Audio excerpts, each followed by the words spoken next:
I tested 4 AI Excel tools to find out which one was the best at financial modeling: Copilot, Claude, ChatGPT, or Model Wiz. Each tool got the same set of financial statements in the same exact prompt. Some of the results generally impressed me, others just pure AI slop. So in this video, we're not only going through the results of each of these AI Excel tools, we're also going to talk on what a great output should actually look like, so you know yourself when you're using these tools how to best work with it. And by the end, we'll crown one the ultimate winner for financial modeling. Let's get started.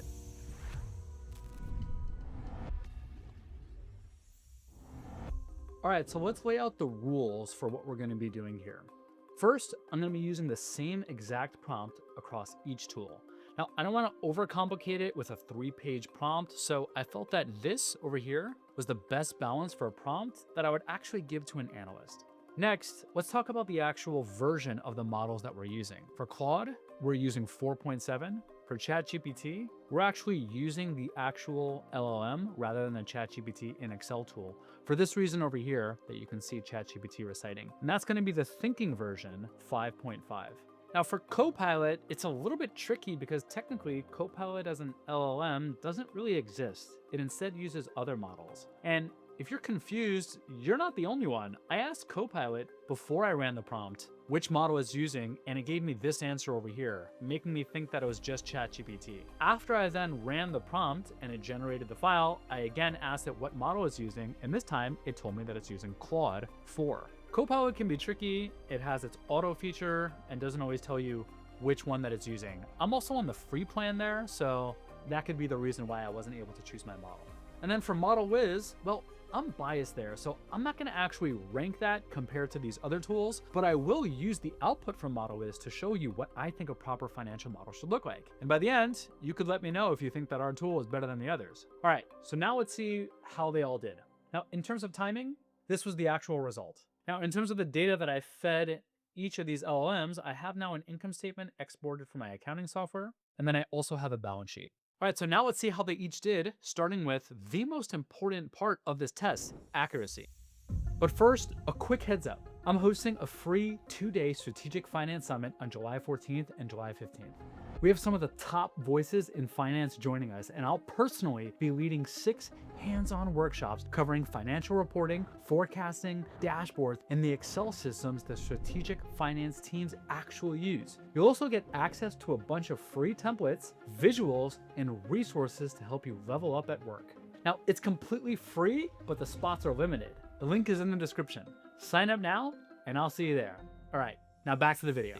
Let's have a look at Claude. So it looks like it has this checks tab over here. I'm gonna click on that check tab and it says all checks pass. And it looks like each and every single month, historical all the way through projections, it has a check set up. So let me just see what happens if I go to the balance sheet and I just remove a random value. So it looks like these items updated. And if I go to checks, ooh, it actually picked up that we have a check for that exact amount. So now I'm gonna undo that information and everything actually ties. Now let's just double check the balance sheet over here. It's a little weird, to be honest, that Claude results has freeze panes starting in column C. Let me just undo that. Now I can see it much better. And if I scroll down, let me just make sure that the balance sheet actually ties out, and it looks like it does. Cool. Well, Claude gets a passing grade here. Let's now see ChatGPT. And I'm gonna open up the model, and already I'm a little bit nervous about what I'm seeing here. So I'm gonna click on yes, and I don't like all of these pop-ups. I don't really know what's going on, but let's focus on the accuracy. So let's see, does it have an error checks tab? And it looks like it does, and this does not look good. It looks like I have a divide by 0 on all of these tabs over here. Let me see why that is. So if I click on the income statement, it looks like the values are pulling in and everything is good. But then I have all these divide by zeros, and it's probably because this interest expense, which is pulling from an average on the balance sheet, and it's pulling from row 34. Well, if I go to row 34, I don't really see anything. So let me just see if I enter in 1,000 here. It looks like now everything starts to finish and populate. So I have no idea what ChatGPT was thinking and why exactly it relied on that information, but unfortunately, I'm gonna have to give it a failing grade here. All right, now let's check out Copilot, and it looks like it has an error check here as well. These all passed. For the cash position, I like that it includes this here because even though it's not an error, I may want to be flagged if something looks off in the model. Now checking that assets equals liability plus owner's equity, all of that over here ties. It is a little bit weird that it's only doing it for these periods instead of every single month. Where's February? Where's May? But that's okay. I like that it also is comparing cash. So that over here ties. So let's just double check. If I go to the balance sheet, it looks like over here, we do have that information. Everything here is entirely tying out. So I would say that this is accurate. Copilot gets a check. Now, let me show you how I ensure accuracy in financial models, because the truth is there are thousands, maybe even hundreds of thousands, or even millions of cells. And the key is setting up this error check tab, but not only having a tab that does these error checks. Ideally, there's a flag on every tab in your model that says whether your model is functioning properly or not. So here's the model that I generated with Model Wiz, and you can see if I click on the drivers tab, we have this model functioning properly flag. And if I just delete something by accident, like this cell over here, you'll notice that it quickly says error, please check error check tab. And the information is telling me that I have an issue on the drivers. I can then scroll down to the actual check over here, and you can see that that 42,000 that we just deleted took place over here. So let me just go ahead and undo that. And now the model is back to functioning properly. All right, with accuracy out of the way, let's talk about now a really important topic. See, you're most likely not going to be the only one in your financial model each and every single month. Because of that, you need to have a really strong architecture to allow other people to understand how they can edit information and see the results of those. So let's see how each of these models did with model architecture. All right, so going back to Claude, it looks like we have an income statement, balance sheet, and cash flows, and then a bunch of checks, a dashboard, a cover tab, and a drivers tab. So let me just, again, freeze panes over here. And looking at this drivers tab, it looks like we have now inputs. All these inputs over here are in blue, and I have a note that Claude put out saying edit these blue cells. I have these percentages as well that I could ultimately edit. And then some of these values are just values with dollars over here. And if I look at the cover tab, it looks like the cover tab also explains everything about how this model works. It shows me the different colors, which is pretty common in financial modeling. And if I then look at the income statement tab over here, and again, I'm just going to reset those freeze panes. That may be a file that I have to give to Claude. And we can see that it took all of my historical information, it's calculating the subtotals correctly, and then it's pulling all this information directly from the drivers. So let me just see if I go to the drivers and I maybe put a new equity raise. Can't really see these periods. Let me just extend. And this is weird that it created these columns in this format over here. I don't really understand why it's showing Eastern Daylight Savings Time.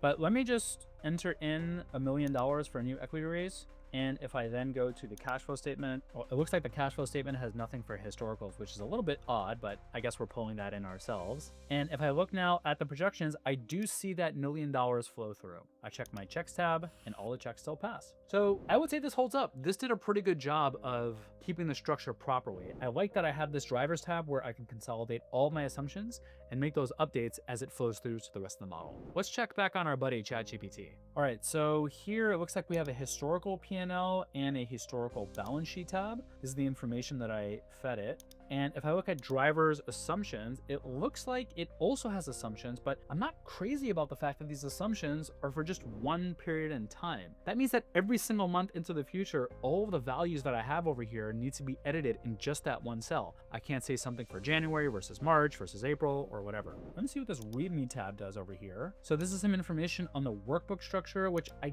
guess is okay, and it shows how exactly to update it. It would have been much better if instead it gave a color scheme or maybe showed the actual tabs that you can click to. So I'm not so crazy about it. Now let's see, it looks like we have some supporting schedules here. So these are additional schedules that I guess compensate for the fact that we only had one value specifically in our drivers tab. And I'm okay with the fact that these are black because these aren't really inputs, these are instead calculations. Let's now see how Copilot did. All right, so it looks like out of all the tabs that we have, it's just 5 tabs, which is nice and clean. If I click on the assumptions tab over here, I can see that we have historical information. And then for projections, I don't really see anything being populated here. So I'm not sure what that means because we have all the information ready to be entered. And it looks like I instead have, again, just that one value over here in this one period. So let me take a look at the income statement and see what's going on. So if I look at this value over here, yeah, you see we have that fixed value in B18. Not so crazy about that. So it looks like this is just referring to the historical values over here. So I don't really have an easy way to edit these values. And I'm just curious if, let's say I want to factor in a fundraise. So let's say this is going to be $1 million fundraise. So I'll make this $4 million. Does my cash flows even show that $1 million?